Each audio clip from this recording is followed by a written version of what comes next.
When differentiating activities, one option we always have open to us is to use a mixture of tasks.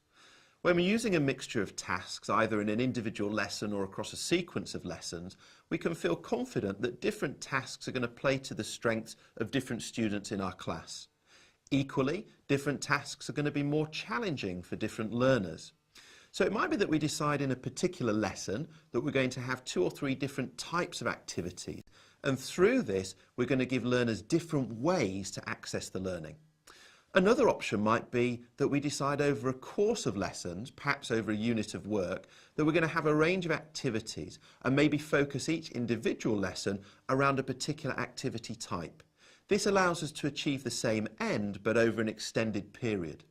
So for example, we might have lesson 1 and focus on something that's very writing based. Lesson 2, we might have something that is a bit more practical. Lesson 3, something discussion based, and so on and so forth. Another way to think about task mixture is to consider the kind of things you're asking students to produce. So instead of starting from the activity and working forwards, we start from what students produce and work backwards. So we might say to ourselves, okay, over this scheme of work, over this topic, perhaps these next 8 lessons, I want students to have an opportunity to produce maybe 3 different types of thing. That could be something written, something practical, and maybe something spoken as well, or something based around speaking and listening. So when you've made that decision, you can then plan backwards by saying, right, well, what kind of activities will lead to those products being produced?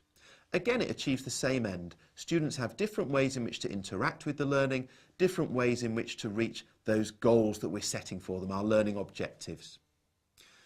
Another possibility is to use stepped activities. Now, a stepped activity is a single activity with a set of elements contained within it. So it could be, for example, that you have an activity which begins with a very simple task, then moves on to a slightly more complex one, and then to a 3rd level of complexity. You set this activity for the whole class, but you work on the basis that maybe not every student will get to that 3rd level.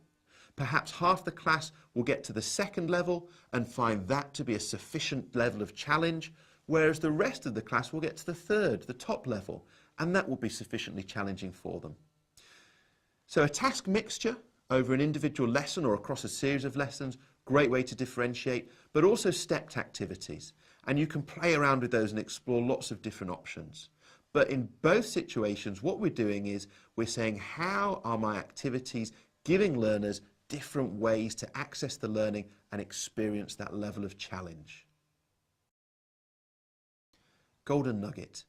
Using a variety of tasks and activities across a lesson or a series of lessons means students have different ways to access the learning and different ways to experience challenge.